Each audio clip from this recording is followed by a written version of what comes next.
Have you ever had a problem that was completely grinding your gears, eating you up on the inside, and yet after time passed by and you got perhaps a new perspective, you realized that it really wasn't that important at all? Hi, I'm Kristen and I'm the founder of Next Level Coach Co, where we help people lead happier lives and get to their next level of success. Back to the grinding of the gears. Well, let me tell you a bit of a story, and it's a bit embarrassing, but I'll share it with you anyway.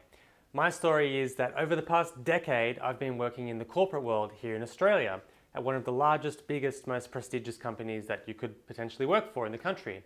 And over that time, I've been working my way up the ladder, climbing the ladder.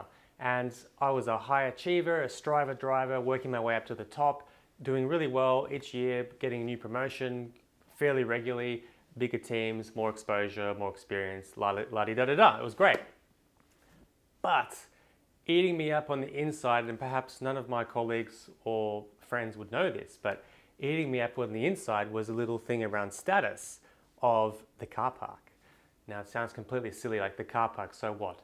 There was a car park in the building underneath the corporate office where I was working, and it was a huge status symbol as to who had access and who didn't have access. And guess what? I had been there for a long time and I was in middle management position. Other people in similar positions had car parks, but I didn't. And it was eating me up every day. I'd get to work and be so angry. Ah! Maybe not quite that angry, but it did eat me up inside. And it would ruin my day. Like, it would put me in a bad mood for the day. Or I'd have a great day at work and achieve all the things that I wanted to achieve, or just have a great day at work, and then I'd be walking all the way out to the car park out in the rain, while my colleagues and friends, would be driving out there all nice and dry.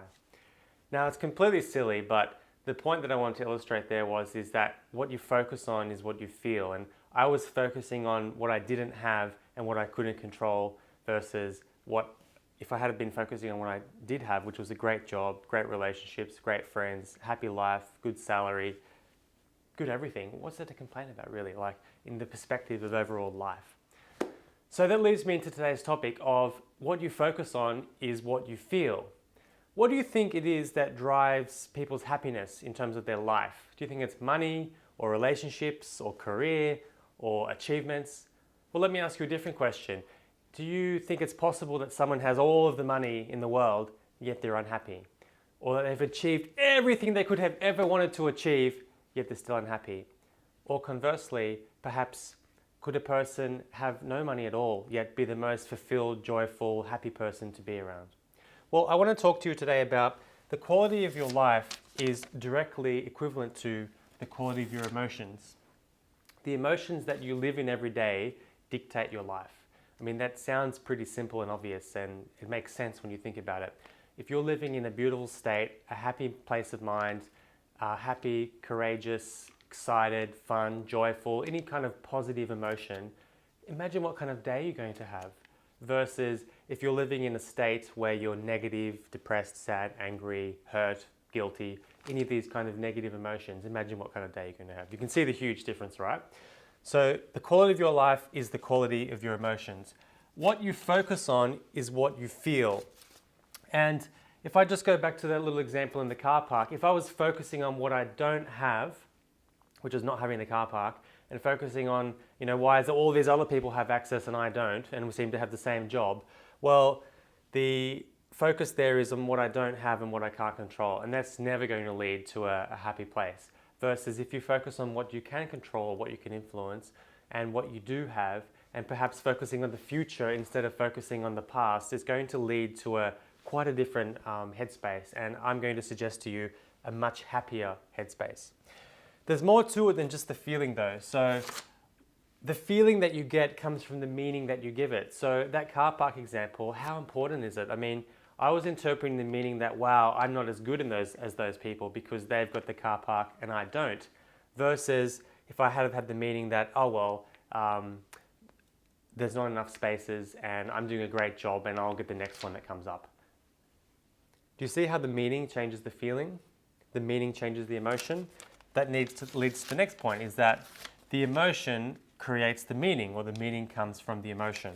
So another example I'd like to talk to you about. If an event happens, let's say Johnny falls in the swimming pool when he's 3 years old, and his mother comes over screaming and kicking, "Johnny, what are you doing in the pool?" and grabs him out and pulls him out and puts him on the thing and shouts at him, "Never do that again." You can imagine that Johnny could take that event on subconsciously and consciously, either an empowering meaning or a disempowering meaning. The empowering meaning might be, "Wow, I'm so lucky to be alive, and my mother just saved me, and I'm going to make sure I live life till its fullest every single day, because we never know when our last day is going to be." Versus taking a disempowering meaning of, "Oh my God, I'm a failure, I fell in the pool, I'm so silly, I should never take any risks, I'm always going to be super careful and not take any risks at all, and life's not safe, and I can't be around any kind of dangerous situation." Can you imagine, or can you see how the meaning that you take on there from that event is going to drive different emotions, different meanings, and ultimately a different life? I hope that you can. So the other point that I wanted to illustrate around this is that the meaning that you take on kind of puts you into a state of, are you at cause for the things that happen in your life, or are you at effect? And another way of saying that is, are you getting the results that you want in your life, or do you have reasons and excuses why you don't have them? Now, this might be a little bit controversial, because I'm not saying that you're at cause for all of the problems and tragedies that happen in your life, but what I am saying is that, can you take an empowering meaning out of it that creates something that's going to be empowering and fulfilling for your life that you can use to move forward? I mean, if you think of problems as being opportunities for growth, that's going to lead to a much more empowering and fulfilling life than if you see problems as things that are there to destroy your life and give you all the reasons and excuses why you can't have the things that you want to have. All of this combined kind of leads to the philosophy of that life happens for us and not to us. And this again goes with cause and effect, or results and reasons. So if we believe that life happens for us, it means that we're going to be looking for the empowering meanings in every event. Now, I understand that there's plenty of pain, trauma, tragedy, all kinds of problems in the world that are happening. And I'm not saying that everything that's going to happen directly for us is a good thing. But what I am suggesting is, in this belief and philosophy of life happening for us, is that if we're able to take a different perspective and look at it from a higher perspective and look for the empowering meaning, often from those events that happen, from the problems that we find opportunities, that's where we get growth, and that's where we're going to be able to move forward with our lives in a more fulfilling and satisfying way.